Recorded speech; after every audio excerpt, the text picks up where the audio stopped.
अस्सलाम वालेकुम। सुबह बखैर दोस्तों, अज ਆਪਾਂ दूसरी ट्राली लोड कर रहे हैं चुकंदर की। तो वो तुहानू इंशाल्लाह सारा दोबारा जिवें पहले ट्राली का सारा निज़ाम से तुहानू चेक कराया, अज भी चेक करावांगे। पहली ट्राली का कुछ दोस्त जोड़े ना वो पुछ रहे थे भी वजन कितना होया। पहली ट्राली का वजन होया 352 मन। साड़ा अंदाज़ा सीगा 400 मन के करीब होएगी, लेकिन 352 मन टोटल वजन होया उस ट्राली का। तो बाकी इंशाल्लाह तुहानू दिखाने आप पानी भी ला रहे हैं नाल नाल लूसन नूं। अपना लूसन है, इनू पानी ला रहे हैं तो नाले उधर चुकंदर लोड हो रही है, वो भी तुहानू दिखाने।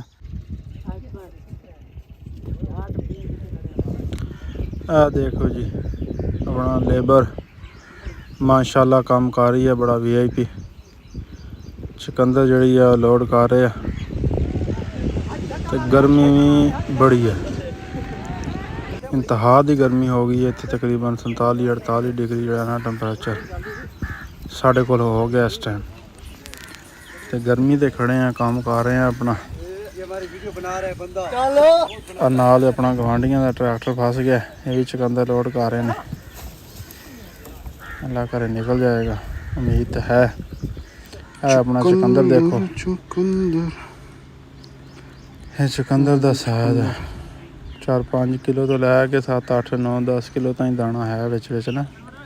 विच छोटे भी ने, कई माशाल्लाह काफ़ी मोटे ने। तो आप आ गए हैं ट्राली के उत्ते, तुहानू सारा व्यू दिखा रहे हैं। देखो है ऊपर मैं चढ़ गया तो यह तुहानू दिखा रहे हैं जो लेबर का काम। गुट्टियां जी बनाई चादर वो पा पा के 2 बंदे चक के मार दे ट्राली दे विच। आ चुकंदर आ गई है ट्राली के अंदर, ठीक है। तो आप उत्ते आए हैं थोड़ी जोड़ छोड़ रहे हैं चुकंदर नूं, ट्राली जी ना सही करके लोड हो जाए। यह देखो आप जोड़ जोड़ के उत्ते ला रहे हैं। ट्रैक्टर तो आप काफ़ी उच्चे आ गए हैं।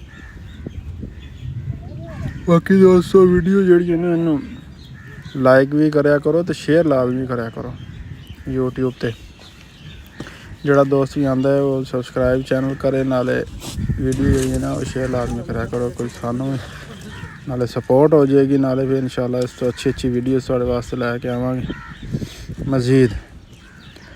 क्यों जो एक वीडियो अगर अच्छी जाती है उन्होंने लोग पसंद करते हैं, तो फिर अगली वीडियो बनाने भी दिल करता है। अगर एक वीडियो पहले ही अच्छी नहीं होंगी, आवाम नहीं पसंद करती, फिर बनाने वीडियो भी दिल नहीं करता। तो सारा कुछ तो हम दिखा रहे हैं चुकंदर का जोड़ा काम है।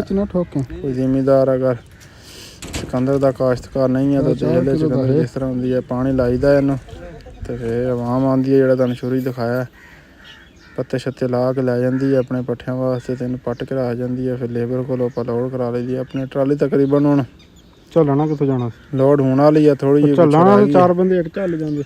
अज माशाल्लाह काफ़ी अच्छी गट्टूआं दा काम सिख होया, झलना तो शाम तक बैठे रहिंदे इत्थे। ते मुंडे भी बड़ी मेहनत कर रहे हैं माशाल्लाह गर्मी ते।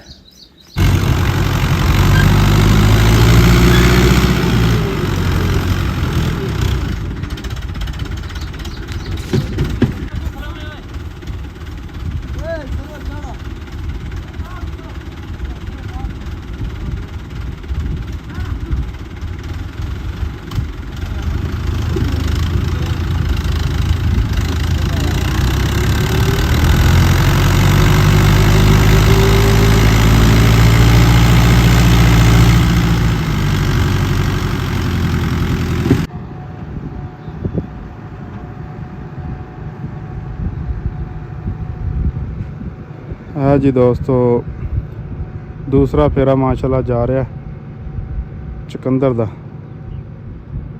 पहला फेरा अपना होया सी 352 मन, तो आ दूसरा फेरा है माशाल्लाह। यदी लोडिंग तो पिछले फेरे नालों ज़्यादा है। हुण देखो अगे की बनता है, अल्लाह मालक है। अंदाज़ा तो है इंशाल्लाह 400 मन तो ऊपर ही होएगा। ਤੇ ਵੀਡੀਓ ਵੀ ਇਨਸ਼ਾਅੱਲਾ ਇੱਥੇ ਨੂੰ ਖ਼ਤਮ ਕਰਦੇ ਹਾਂ। ਆਪਾਂ ਹੁਣ ਪਾਣੀ ਲਾ ਰਹੇ ਹਾਂ ਇੱਥੇ, ਠੀਕ ਹੈ। ਇਹ ਦੇਖੋ ਪਾਣੀ ਪੱਠਿਆਂ ਨੂੰ, ਤੇ ਸਮਾਨ ਸ਼ਮਾਨ ਲੇਬਰ ਖਿਲਾਰ ਗਈ ਹੈ। ਇੱਕ ਅੱਜ ਦੀਆਂ ਤੇ ਫਿਰ ਇਨਸ਼ਾਅੱਲਾ ਅੱਜ ਦੀ ਵੀਡੀਓ ਦਾ ਇਖਤਤਾਮ ਇੱਥੇ। ਅੱਲਾ ਹਾਫਿਜ਼।